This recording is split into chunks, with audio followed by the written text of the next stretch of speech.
A telecoms company charged me for a contract I never signed and tried to ruin my credit score when I refused to pay.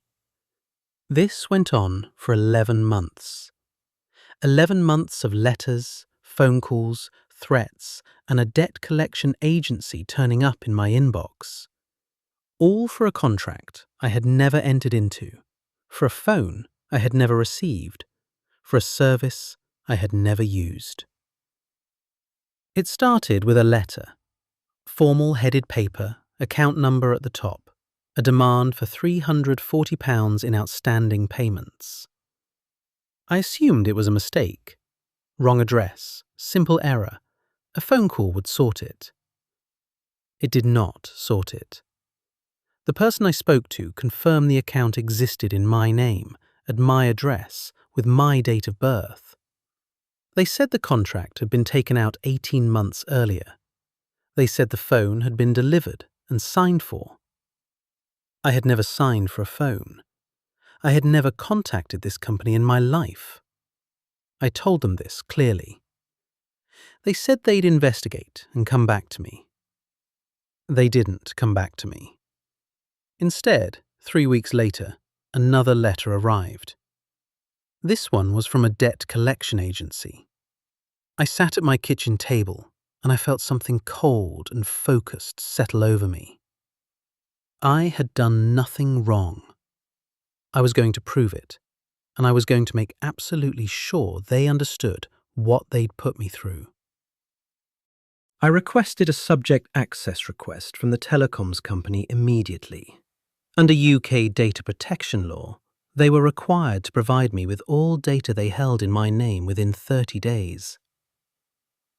While I waited, I checked my credit file. 3 agencies: Experian, Equifax, TransUnion. The account was showing on all 3 as a defaulted debt. My credit score had already dropped significantly. I had a mortgage renewal coming up in 7 months. I filed a formal complaint with the company. I filed a complaint with Ofcom.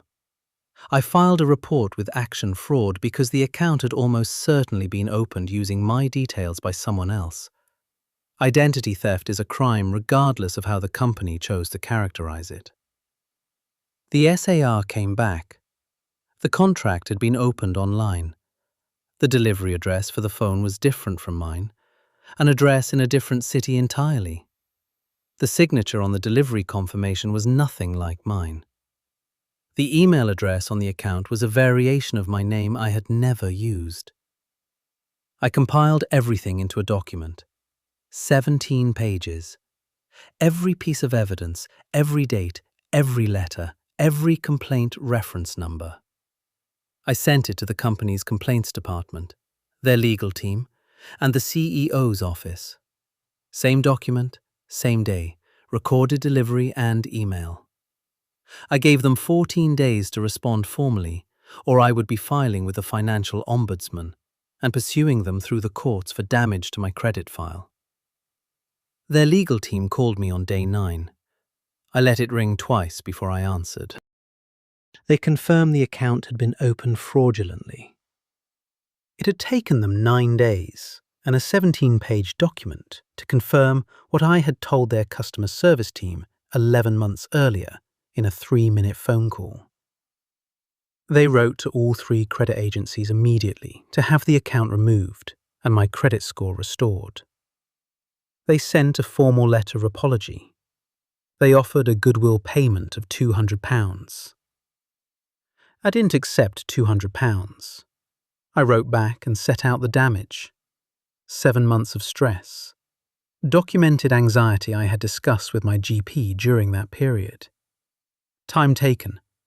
I had logged every hour spent on calls, letters, and research.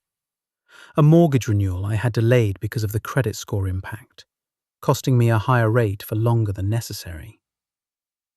We went back and forth twice.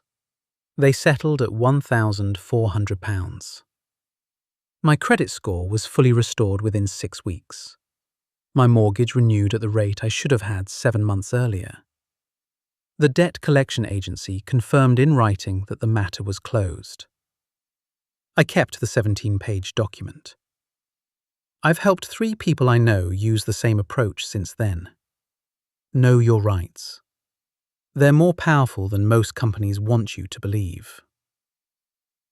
Has a company ever tried to bully you into paying something you didn't owe? Drop it in the comments.